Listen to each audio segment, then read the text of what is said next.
তিশা আর আদিত্য দুজন দুই মেরুর মানুষ। তিশা শান্ত সংযত একধারে গৃহিণী, আবার একজন সাহসী মনের নারী।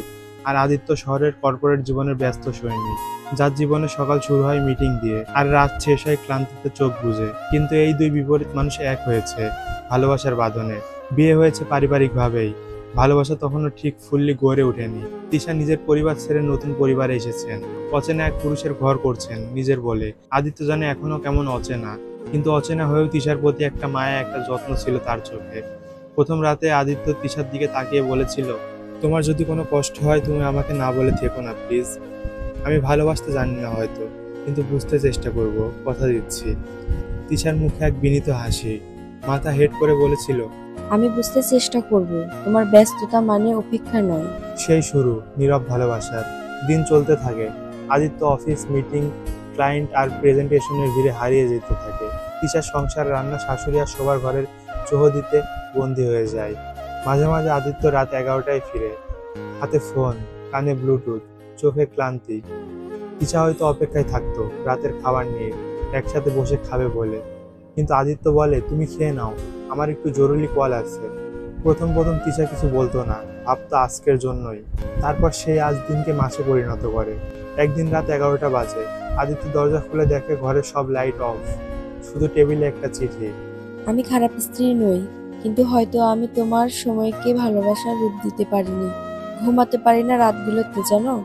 এক সময় তোমার দিকে তাকিয়ে চোখ বুজে ফেলতাম, এখন তোমার মুখ দেখি না বহুদিন। ভালোবাসি আজও, কিন্তু ক্লান্ত আমি। আজ না হোক কাল যদি একটু সময় পাও, শুধু বসে থেকো আমার পাশে। কোনো কথা নয়, শুধু নিঃশ্বাসটাই শুনবো তোমার। চিঠিটা পড়ে আদিত্য চুপ হয়ে যায়। সেদিন আর অফিসের কাজ করে না, খালি পায়ে চলে যায় ঘরের ভেতর।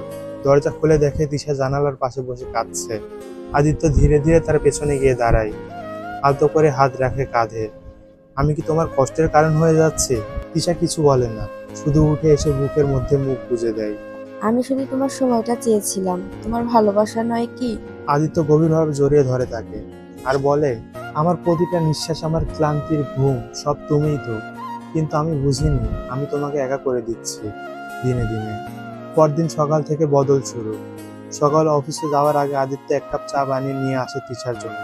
তিশা অবাক হয়ে বলে, এটা কেন?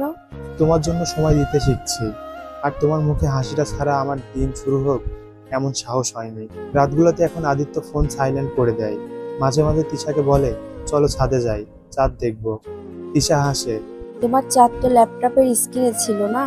না, সেটা অন্ধকার ছিল, এই চাঁদটা আলো দেয়, তুমি আমার আলো। দুজন একে অন্যের মাঝে হারিয়ে যায়।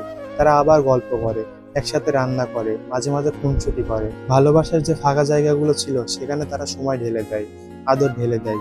এক সন্ধ্যায় হঠাৎ তিশার জ্বর। আদিত্য নিজ হাতে মাথায় পানি দেয়, প্যারাসিটামল খাওয়ায়।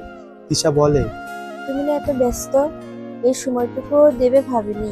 আদিত্য চোখে চোখ রেখে বলে, ভালোবাসা মানে পাশে থাকা, ব্যস্ততা তো জীবনের অংশ, কিন্তু তুমি আমার জীবন।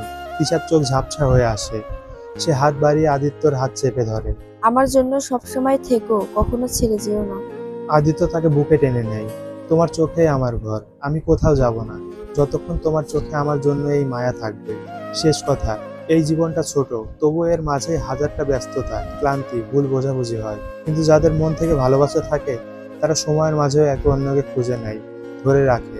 আদিত্য আর তিশার গল্পটি এভাবেই বলেছিল, ভালোবাসা চিৎকার নয়, নীরবতার ভেতরে বোঝা যায়। ভালোবাসা ব্যস্ততার অজুহাতে হারায় না, যদি কেউ চায় তবে ব্যস্ততাকে ভালোবাসায় বদলে দেয়।